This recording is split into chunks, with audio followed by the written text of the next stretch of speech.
All right. So we're gonna jump back into this Cycloaddn and work through some examples the other day.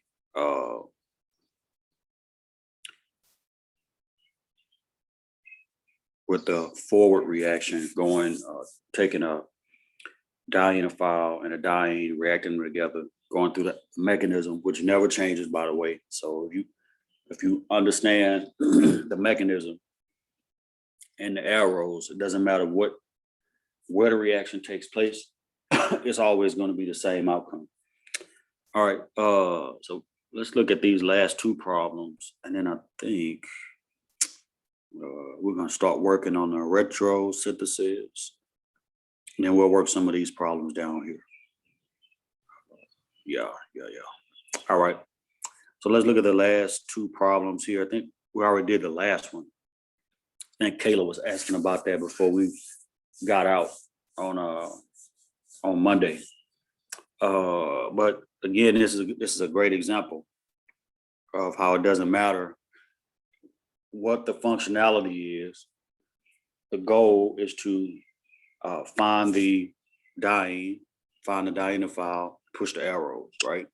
So it just so happened that the dienophile was inside of a 6-member ring, right? And the diene is here. So if we numbered that, 1, 2, 3, 4, 5, and 6, right? Nothing changes. 1, 2, 3, 4, 5, and 6. You're always going to have that same sigma bond between 1 and 6 and 4 and 5, and a new pi bond between 2 and 3. Never changes.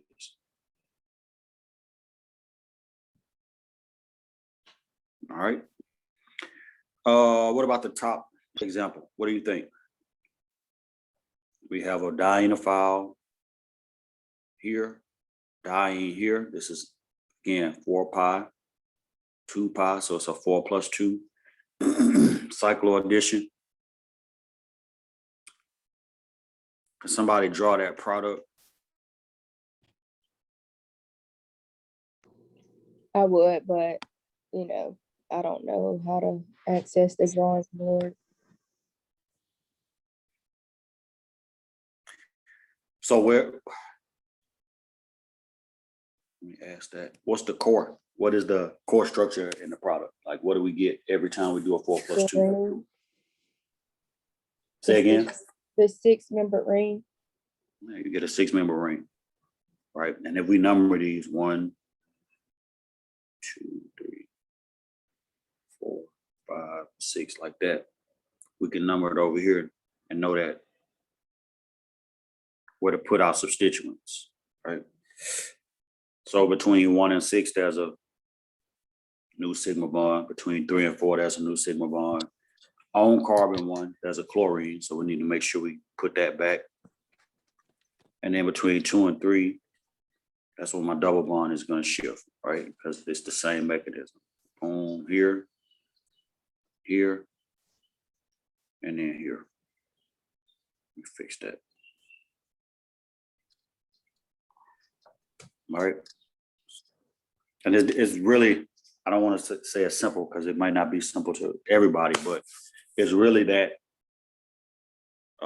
that's just the way we do it, right? There's no other way around it. It's the same mechanism and the same outcome.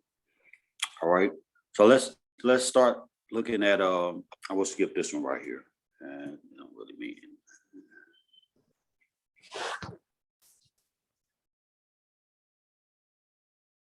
We'll skip that. Let's look at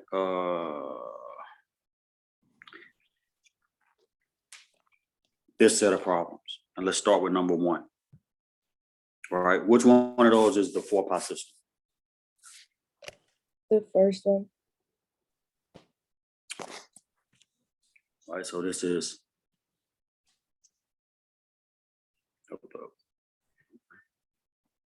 this is 4 pi. That's 2 pi. I don't care about any of this stuff out here.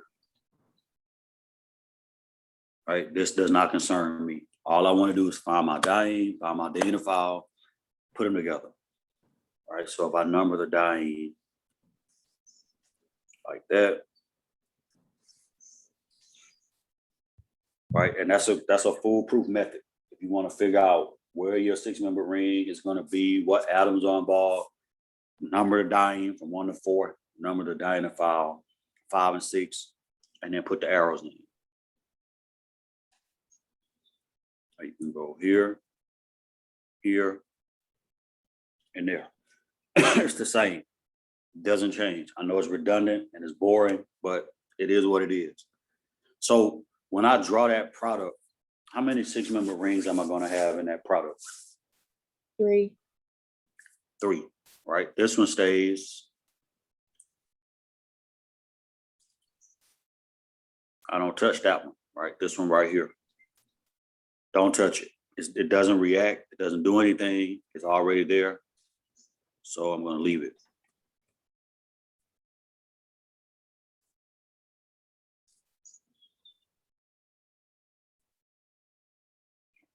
All right, not touching that one.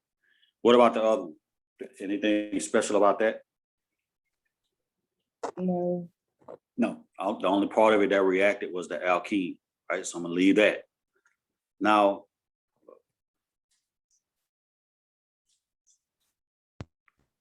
come on, Russell. So that's that. And then I need to add in the one that I just formed, right? So I'm gonna change colors on that.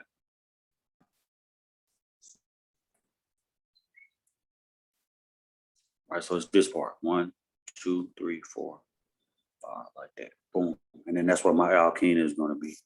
And that's 1, 2, 3, 4, 5, 6, just like that. All right, so you can see right away the usefulness of a method like this to build up like large scaffolds and large like used ring systems. Like this is a foolproof method to be able to do that. All right, let's do number 3, and let's talk about another aspect of this reaction, and that is, if you watch the videos that I sent the other day, that is stereo specific. What does that mean? That the stereochemistry has to match up with the dienophile. Good. Like depending on what the stereochemistry of the dienophile is. Excellent. That's exactly right. So this is my dienophile right here. That's my alkene.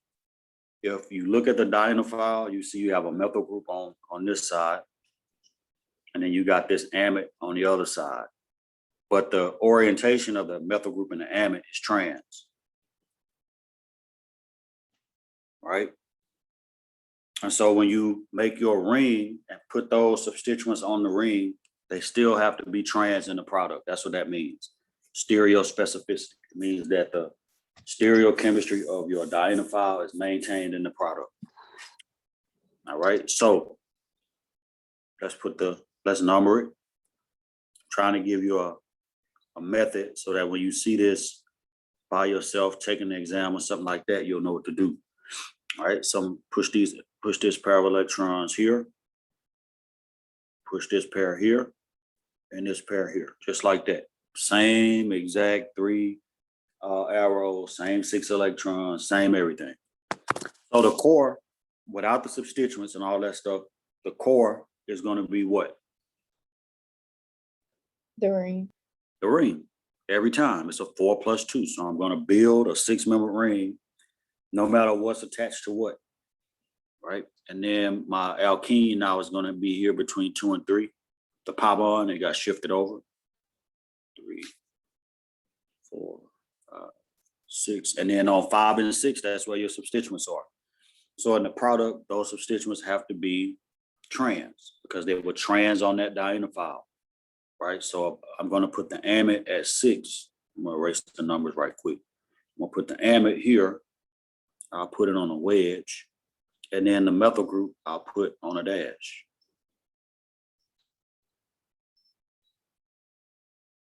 So that's that. And then let me shrink this down some. The amide is here.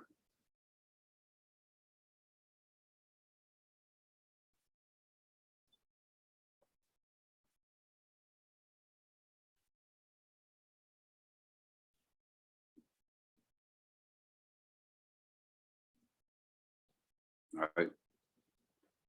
So again, that's on a wedge. And the other product, the other substituent is on a dash. Question, is a question. Is that the only product? Right? Can we have another product with those two groups in different orientation?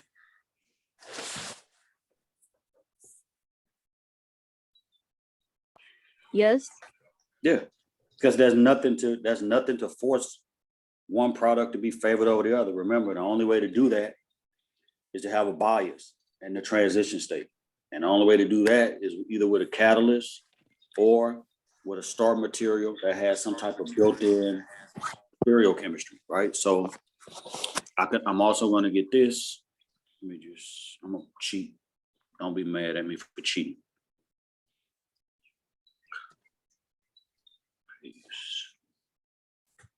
I'm just going to change the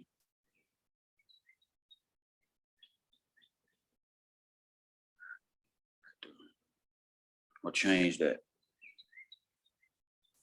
Right, so you're going to get those two products, and they are enantiomers or diastereomers. What do you think?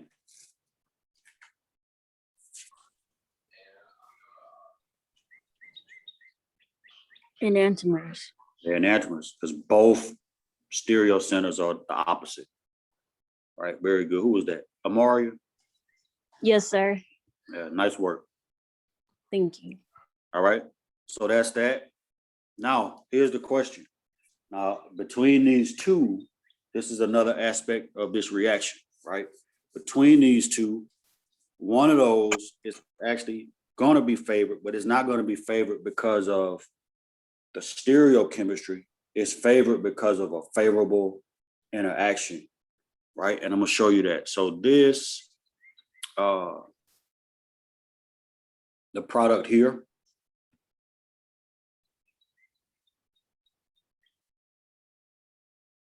no, never mind. Let me leave that. We'll talk about that when we look at a different example. All right, never mind. All right, so that's those two, and we can actually talk about that on this top example. Okay, never mind. We're gonna talk about it when we get to it. I'm just excited to introduce that topic, but that's okay. We can wait. All right. So now, if you look at 2 and 4, you got the products, but you don't have any start materials. All right. So you need to work backwards. We got to do, again, you heard this term before, retrosynthesis.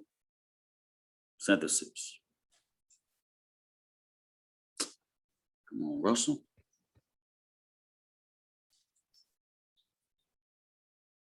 All right, got to do a retrosynthesis. And the way you do that is it's the same 6 arrows. My personal strategy is to always find that pi bond. Once you find that, you know where to start pushing electrons from. All right, so I'm going to start here like that. What that's going to do is put a pi bond here. All right, and then I'm going to break this bond right here. What that's going to do is put a pi bond here. And then I'm going to do the same thing with the other. Did I say pi bond? I meant sigma bond. I'm also going to break this sigma bond and do this like that. And that's going to put a pi bond here. All right. So now you see what you started with, what your start material is. Notice I broke the pi bond here, not the sigma bond right here. Right. I'm only moving that pi bond, so the sigma bond stays intact.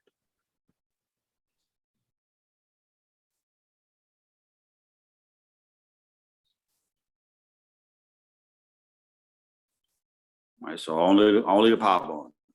So what's my start materials going to look like? right? You know, if we're talking about 4+2, one of them is going to be a what? A diene, and one's going to be a dienophile. Is that right? Yes. So what are they going to look like? What's the diene look like? It looks like the diene in one. So it's going to look just like, yeah, that's exactly right. There's going to be a, right, that's my diene. And then what does my dienophile look like? Does it look like the second part that's in the product, but Yes, just add a pi bond? yes, that's exactly right. That's very good. It looks just like this.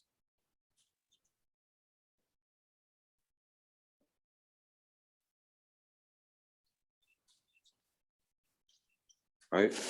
This is maleic anhydride. If I could spell it right. That's a highly reactive dienophile because of those carbonyl groups being conjugated with that pi bond. They really suck a lot of electron density away from that, and they make it really reactive. Remember the other day we talked about the way you activate your dienophile is to put on an electron withdrawing group or an acceptor. So maleic anhydride is really, really, really reactive with dienes. All right, good. So that's that. All right, let's try number 4. Let somebody see if you can break that apart. Again, don't worry about all the spinach. This question has a couple of parts to it that we have to think about, but the fundamental part is going to be the same, right? So there's my pi bond, right? What are we going to do to retrosynthetically generate the starting materials? Break that pi bond. Break the pi bond. You can push it either way, it doesn't matter, right? So I'm going to do that, right? That's going to move the pi bond to here, right? And then which sigma bond am I breaking? Right? I want you to think hard about that before you answer it.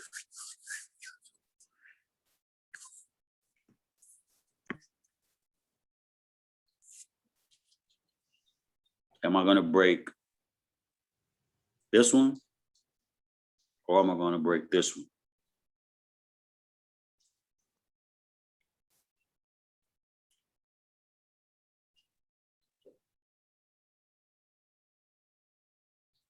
Right? What's the core structure of a 4+2? A ring. How many carbons though? 6. 6. Okay. So if this is the core, that's not enough carbons, is it? That's only five atoms. You following? That's how you know which bond to break. You don't touch the ether bonds, the CO oxygen bond. You're not gonna touch that. So this is what I'm working with, this 6-member ring. Right. So when I move that pi bond, the sigma bond that I break is going to be here. Like that. Then the other sigma bond that I break is going to be here. Like that. Are y'all following that? Anybody got a question about it or about anything?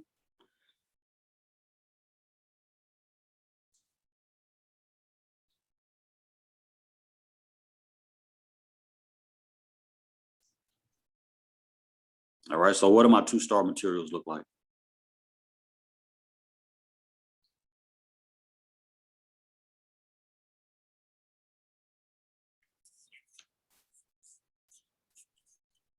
What does my dienophile look like? Let's start there.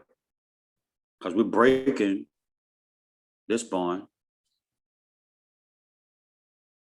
right here. We're going to break that bond. And we're going to break this bond. I'm going to have. It'll be trans. Go ahead. I'm not sure. I just said I know it'll be trans, whatever it is. Yeah, that's true. That's true. The dienophile has to be trans because the 2 groups, the hydroxyl group and the bromine, are trans. That's exactly right. So let's look at it. So here's my dienophile. I'm just gonna put OH here and BR here, right? And then the diene looks like this. Can y'all see that? Wouldn't that be the Yes, sir. same as over here? Yeah, so that those two, this is my diene, that's my dienophile. And the dienophile has to be trans because these groups here are trans. If they're trans in the product, they got to be trans in the start material.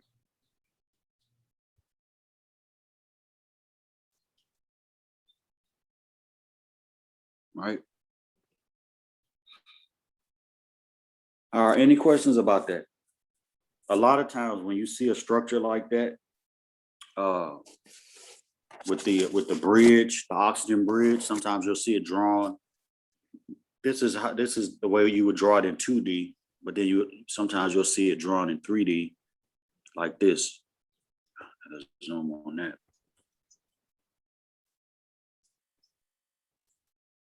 Yeah, sometimes you'll see it drawn in 3D. So the oxygen would be up like that.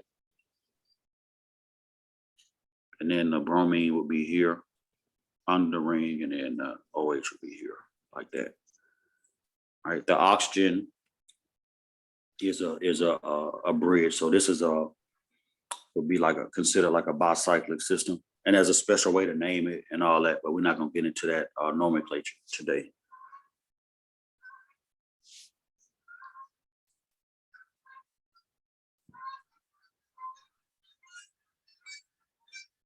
Sorry about that. The geese are back. All right. Any questions about anything that we've done? The retrosynthesis, the forward synthesis, anything.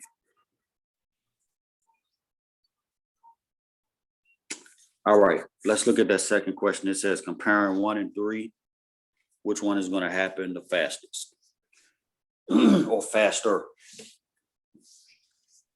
So look at 1. Is there any, have we done anything to augment the diene or the dienophile in 1?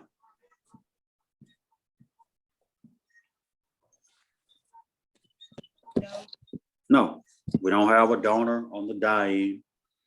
We don't have a withdrawing group on the dienophile. But if you look at 3, look at the dienophile. What's attached to it?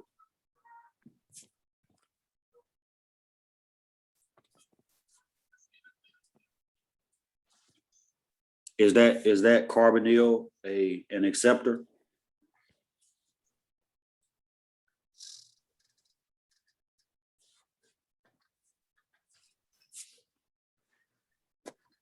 If you have a dienophile like this with a carbonyl, you can always do resonance, right? So all carbonyls are acceptors. Some are better than others. Like that's an amide, so it's not gonna be a great acceptor because the nitrogen can feed back. It can give electrons back, right, to here, but it is an acceptor.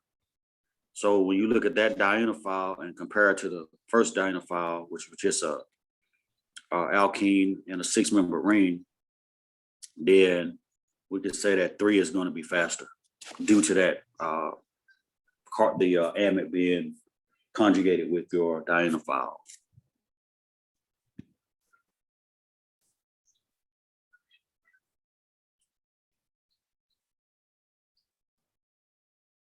Right, that amide is going to speed it up. It's going to make the dienophile more reactive. We already did. Well, actually, we didn't do 4. The other product. What would the second product look like for 4? The OH will be dashed and the bromine will be wedged. Good.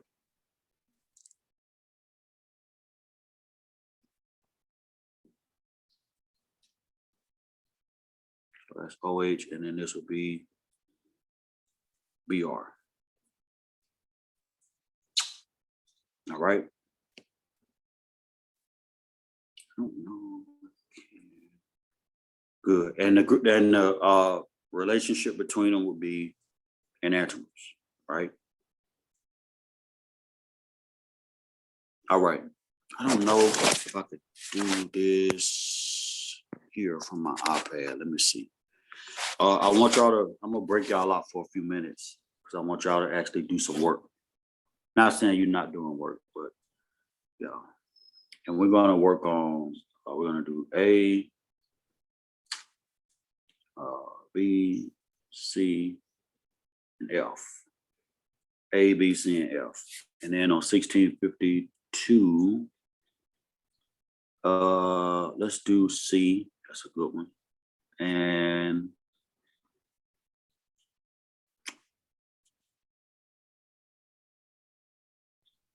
F. That's another good one. C and F. All right. Now let me see if I can break y'all out using some of my iPad. Does everybody have this document? If not, you can screenshot it real quick.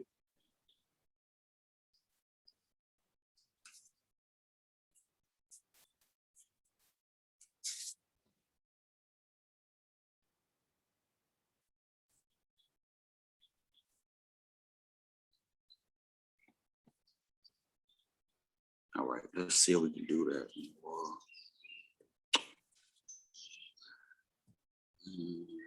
Okay.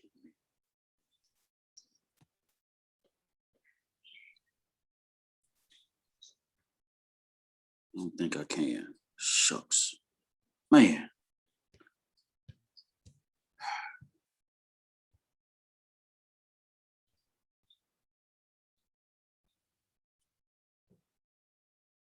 No. I gotta switch over to my laptop. But you can. Interior garage door. Yeah, let me switch to my laptop and then I'm gonna break y'all out so y'all can work on those problems for a few minutes and we'll come back and discuss it. Man. I'll put that screen back up.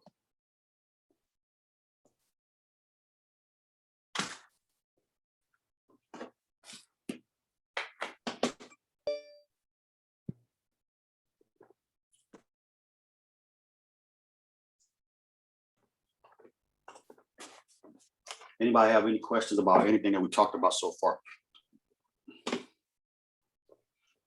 I think y'all are catching this pretty quickly, so that's a good thing.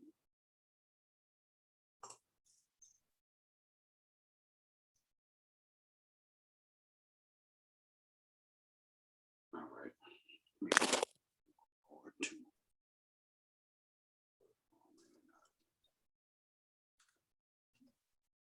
2 seconds.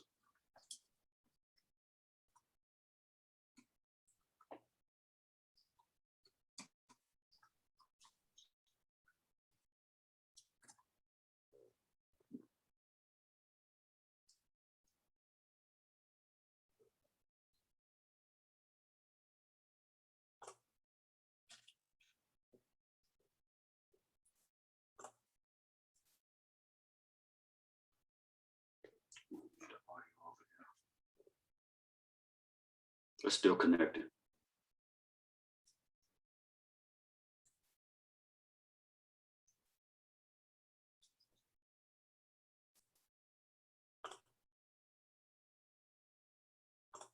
Yep, perfect. All right, let me